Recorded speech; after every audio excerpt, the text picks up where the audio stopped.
Hello everyone, this is Kevin, your entrepreneur, and it is time to do a little bit of soul searching and reflecting. For those who are unaware, I started this channel, I don't think quite a year ago. I don't know how long it's been. It's either been less than a year or slightly more than a year.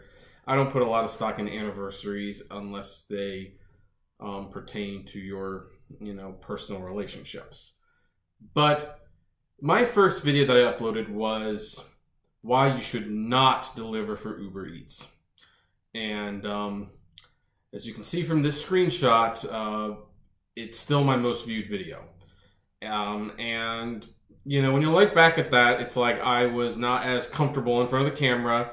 I hadn't worn my trademark hat, which, maybe one of the anniversaries or a certain subscriber count, maybe I'll finally explain the story to that. I kind of like the idea of not sharing it for the time being, but And I made a lot of passionate points against driving for UberEATS, and almost all of them revolved around the fact that you couldn't get tips on UberEATS.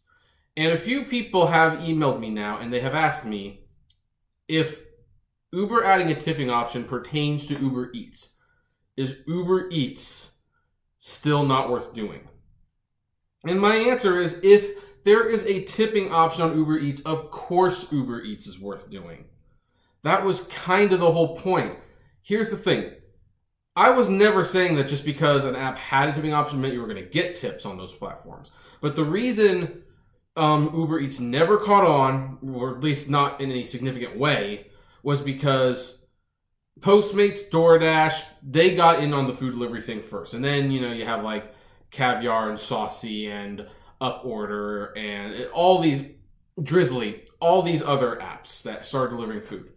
UberEATS decided, hey, that's a potential for big growth, and we make more money on that anyway because we can upcharge on the food, so let's get into it.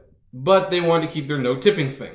And people like me and many others argued there was no reason to go to UberEATS. Yes, it was easy to get approved, and yes, it was probably available in your market, but you know what? So were many of these other apps. And why would you work for the company that offered no tips, guaranteed, and you were probably going to make $10 to $12 an hour when you could be driving for the apps that gave the potential and opportunity to get tips and be making $20 to $30 an hour? It didn't make any sense. Well, here's the thing. Uber has announced that tipping will now be part of the Uber platform. Now, interestingly, it is unconfirmed whether or not that includes delivery. I will not sign up for Uber delivery or UberEATS, until there is a tip option in the UberEATS app. I assume it's coming because it would be a gross oversight at this point to include it for the drivers and not the food deliverers.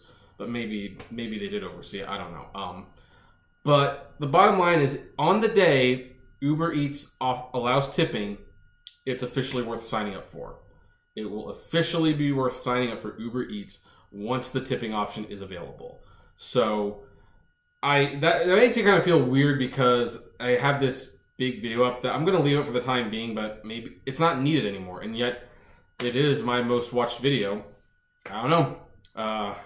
And people are still watching it, but I don't want there to be bad information out there, so it's probably going to come down at some point.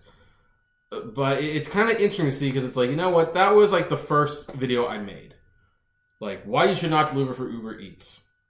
And a year or so later, we have tipping. UberEATS is probably worth delivering for now. Amazing how time flies, right? Well, anyway, what do you folks think? Hey, have any of you used UberEATS?